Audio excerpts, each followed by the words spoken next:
Hello everyone, I am Rohini and today we'll discuss the case Sangram Singh versus Election Tribunal case. So start. Okay. So इस case के fact क्या है? यहाँ पे जो भूरे लाल है, यहाँ रिस्पोंडेंट 2 है. इन्होंने फाइल की होती है एक इलेक्शन पिटिशन फाइल की टू सेट असाइड संग्राम सिंह इलेक्शन. जो संग्राम सिंह जो इलेक्शन जो जीते थे, तो उनका इलेक्शन सेट असाइड करने के लिए इन्होंने एक इलेक्शन पिटिशन फाइल किया. अब प्रोसीडिंग जो है वो कमेंस्ड हुई है इलेक्शन ट्रिब्यूनल में, ठीक है.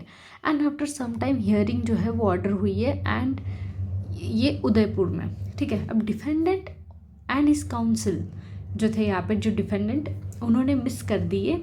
They miss the first 3 hearing. तो स्टार्टिंग की जो 3 हियरिंग थी उन्होंने मिस कर दी. एंड जो ट्रिब्यूनल जो है उन्होंने फिर एक्स पार्टी डिग्री दे दी. अब प्लीज़ एक्स पार्टी डिग्री क्या होती है कमेंट में बताना. अगर किसी CPC पढ़ रहे हो तो एक्स पार्टी डिग्री तो पता ही होगी, ये एक्सपेक्ट कर रही हूँ मैं. देन डिफेंडेंट का जो काउंसिल है वो अपीयर हुआ उनके बिहाफ पे ऑन द 4th हियरिंग. तो 3 हियरिंग तक तो आए ही नहीं बिल्कुल. अब 4th हियरिंग पे है, बट उन्हें अलाउ नहीं किया कोर्ट ने कि वो प्रोसीजर में जो है वो पार्टिसिपेट कर सके. And in further proceeding because the tribunal ने जो है उन्होंने बोला कि हम एक्स पार्टी डिग्री दे दी है इसके ऊपर.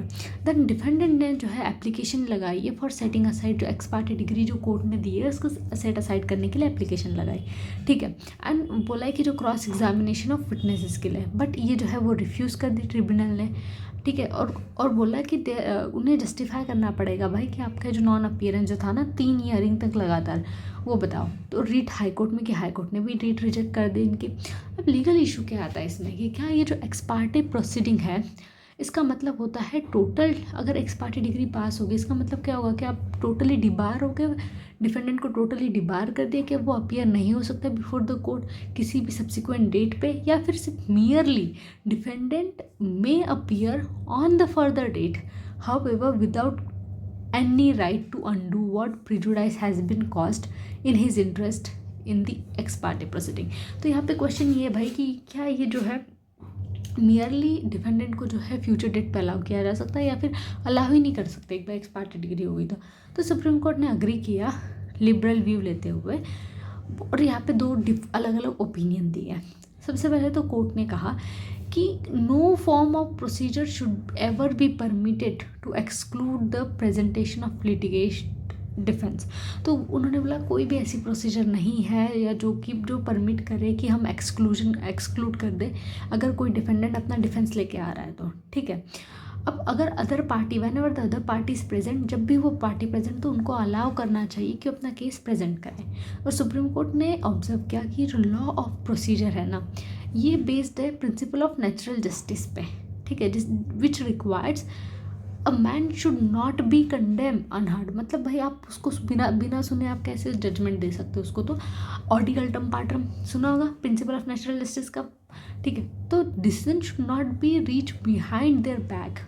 तो उन्हें उसे बिना सुने आप जो है वो जजमेंट नहीं दे सकते. और अंडर द CPC कहीं पे भी ये ऐसा लिखा नहीं है कि भाई एक्स पार्टी अगर ऑर्डर हो गया तो नॉन अपीयरेंस के लिए तो वो फिर आप फर्दर अपीयर नहीं हो सकते हो करके, तो ऐसा कहीं लिखा नहीं है सच, ठीक है.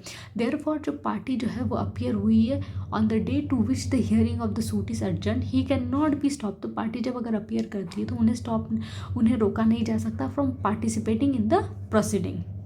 और फाइनली यहाँ पे कोर्ट ने बोला कि जो ट्रिब्यूनल था उसका डिसीजन राइट था.